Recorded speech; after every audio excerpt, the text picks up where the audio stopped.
కొడుకు, అంతవరకే నీ కన్నీరు, అంతవరకే నీ రోదన, అంతవరకే నీ గుండెలో మంట, అంతవరకే నీ గుండెలో భారం. శ్మశాన వాటిక దగ్గర నువ్వు కూడా నీ తండ్రితో నువ్వు చనిపోలేవు, నీ భార్యతో నువ్వు చనిపోలేవు, నీ భార్యతో ఆ చితాభస్మం మీద మంటల్లో అగ్ని అవలేవు. ఎందుకంటే అంతవరకే అది దాటి ఆయనెవరో మనమెవరమో, అతనెవరో మనమెవరమో, మనకు అతనికి సంబంధం లేదు, బంధం తెగిపోయింది.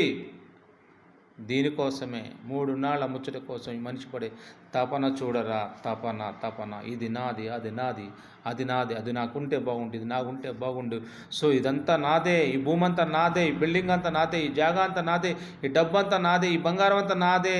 3 నాళ్ళ ముచ్చటే. నీటి ఆవిరి వంటిది నీ జీవితం, చెట్టు నుండి రాగిలపడు ఆకు వంటిది నీ జీవితం, పగిలిన కుండ వంటిది నీ జీవితం, నీటిపై వెళుతున్న